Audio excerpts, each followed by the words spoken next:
Assalamualaikum warahmatullahi wabarakatuh. Selamat pagi anak-anak. Berjumpa lagi dengan Ustazah. Bagaimana kabarnya? Semoga selalu dalam keadaan sehat ya. Amin.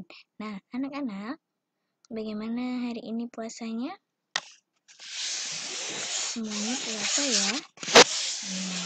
Nah, semoga puasanya hari ini lancar ya. Yang puasa 1 hari penuh, semoga kuat sampai nanti maghrib ya. Nah, anak-anak, hari ini kita akan kembali belajar ya. Jangan pernah bosan untuk belajar ya. Karena jika anak-anak rajin belajarnya, tidak malas-malasan, ilmu yang didapatkan akan bermanfaat ya. Nah, baik, di pertemuan kali ini anak-anak, kita akan belajar tema 8 subtema 2, yaitu muatan pelajarannya SBDP. Nah, tentang apa? Tentang merangkai gerak keseharian menjadi tarian. Nah, di materi ini pasti ini sudah sering kita ulang ya anak-anak di tema sebelumnya. Nah, ini kita membahas ulang saja di tema 8 ya. Jadi tolong disiapkan bukunya. Jika anak-anak sudah siap untuk belajar, silakan buku petiknya bisa dibuka, buku maestronya juga sudah disiapkan, dan alat tulisnya juga disiapkan. Dan tentunya jangan lupa dan jangan sampai ketinggalan, apalagi terlewat, nonton video dan penjelasan dari Ustazah ini ya. Harus ditonton dan diperhatikan baik-baik penjelasan dari Ustazah. Nah, karena ini sebagai pengganti kita belajar tatap muka. Ini sebagai penggantinya, makanya lewat video ya. Nah, mari anak-anak kita awali belajar kita dengan membaca basmalah terlebih dahulu ya, supaya pembelajaran kita berjalan dengan lancar dan anak-anak mendapatkan ilmu yang bermanfaat. Bismillahirrahmanirrahim. Nah, baik, simak baik-baik penjelasan dari Ustazah ya. Meniru gerak kegiatan sehari-hari dalam tari. Perhatikan gerakan tari menyapu berikut. Gerakan tersebut dilakukan dengan 4 gerakan dasar. Perhatikan setiap gerakan dasar yang ada dalam gambar. Tirulah gerakan tersebut. Nah, ini adalah gerak menyapu ya anak-anak yang dipraktekkan pada gambar ini. Diibaratkan ini memegang sapu ya. Jadi ini gerakannya seperti ini, ke kanan, ke kiri, ke kanan, ke kiri. Ya, seperti ini gerakannya. Ini adalah contoh gerak tari menyapu. Ya. Ini gerakan dasar. Nah, karena simpel sekali ya gerakannya ya. Nah, kalau di buku petik kalian itu yang dicontohkan adalah gerak mencuci pakaian dan gerak menjemur pakaian ya. Sambil dilihat ya bukunya. Nah, itu ada gambarnya juga di buku kalian ya. Nah, ini adalah contoh gerak keseharian yang biasanya kita lakukan sehari-hari ya. Ternyata bisa dijadikan sebuah tarian. Nah, jika dirangkai maka bisa membentuk sebuah tarian. Ya. Nah, selanjutnya meniru gerak kegiatan sehari-hari dalam tari.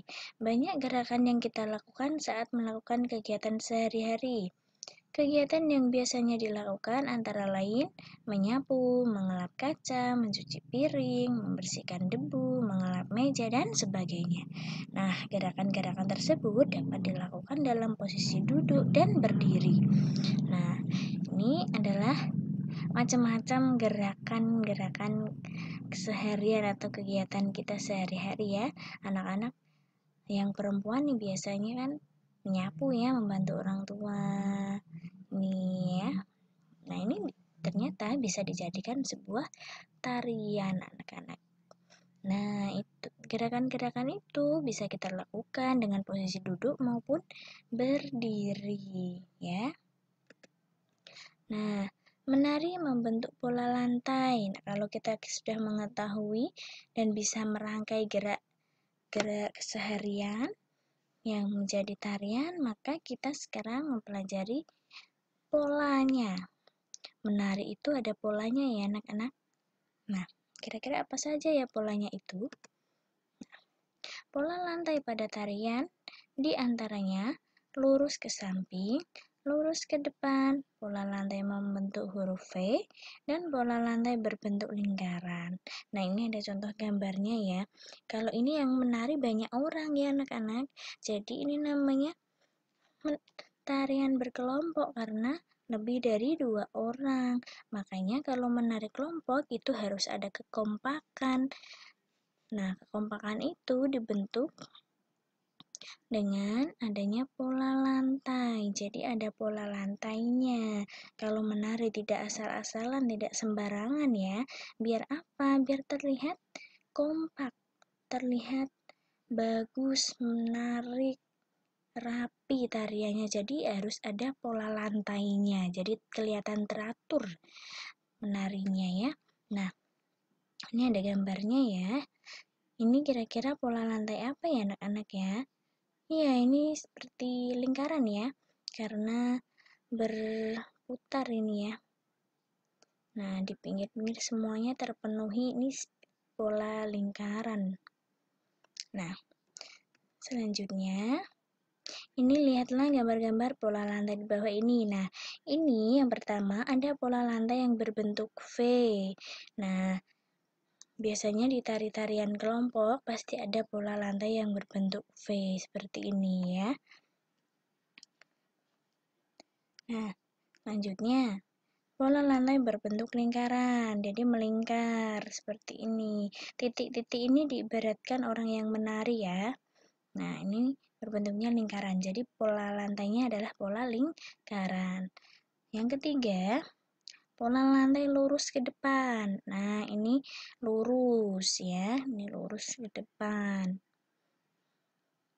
Karena lurus seperti ini, jadi ini namanya pola lantai lurus ke depan. Nah, selanjutnya pola lantai lurus ke samping. Nah, karena ini berbaris berjajar ke samping, jadi ini namanya pola lantai lurus ke samping. Nah, ini adalah pembelajaran kita di pagi hari ini ya anak-anak. Mudah sekali ya pembelajarannya, bisa dipahami dengan singkat dan cepat. Nah, jadi anak-anak sekarang sudah bisa mengetahui ya bahwa gerakan-gerakan keseharian kita yang kita lakukan kegiatan kita sehari-hari itu jika kita rangkai bisa membentuk sebuah tarian ya, membentuk gerakan yang indah ya. Nah, jadi ada bermacam-macam keseharian kalian. Ada yang menyapu, mencuci pakaian, dan lain sebagainya ya, sesuai dengan kegiatan kalian masing-masing. Nah, dan juga dalam tarian itu ada bentuk pola lantainya ya. Kalau di buku kalian, di petik itu ada 6 pola lantai, sedangkan ini yang sudah tampilkan hanya 4 saja ya. Nah, yang belum ada itu pola lantai diagonal ke kiri dan pola lantai diagonal ke kanan. Gambarnya bisa kalian lihat di buku kalian ya. Jadi gambarnya miring serong anak-anak. Kalau yang serong-serong miring-miring kayak gini, ini namanya pola lantai diagonal ke kiri dan ke kanan ya. Diingat-ingat, ternyata pola lantai itu ada 6 macam, 6 bentuk ya. Yang di buku kalian ini ada 6 bentuk ya. Ada yang pola lantai lurus ke samping, lurus ke depan, berbentuk V, berbentuk lingkaran, diagonal ke kiri, dan diagonal ke kanan. Jadi gunanya pola lantai itu ya supaya tariannya itu terlihat bagus, kompak, menarik, rapi, dan teratur ya anak-anak. Biasanya kalau menggunakan pola lantai ini adalah tarian-tarian berkelompok ya. Nah, bisa dipahami ya. Nah, untuk tugasnya kalian itu kalian coba buat gerakan keseharian atau kegiatan kalian di rumah. Silahkan nanti di video bebas mau gerakan apa saja, menyapu, mengepel, atau yang lainnya ya. Nah, 2 gerakan saja ya, misalnya seperti di buku kalian itu gerak mencuci pakaian dan gerak menjemur pakaian. Nah, itu digabung jadi satu. Jadi, kalian praktekkan gerak mencuci, kemudian gerak menjemur pakaian. Itu direkam atau di video. Kemudian jangan lupa kirim ke Ustazah ya, sebagai bentuk tugas keterampilan kalian. Walaupun semester dulu sudah pernah di tema 7 ya, sudah pernah anak-anak diberikan tugas seperti ini, tapi tidak apa-apa karena materinya ada lagi, jadi kita praktekkan kembali ya. Tetap semangat ya anak-anak. Jangan lupa tetap kirimkan tugas-tugas kalian. Yang belum mengirimkan tugas sebelumnya silakan disusulkan karena ini sudah mendekati semesteran ya. Tetap semangat, selamat belajar, selamat mengerjakan tugas. Dan jangan lupa berdoa, juga tetap jaga kesehatan ya. Sekian dulu dari Ustazah ya, kurang lebihnya Ustazah mohon maaf, semoga bermanfaat. Terima kasih, sampai jumpa kembali. Wassalamualaikum warahmatullahi wabarakatuh.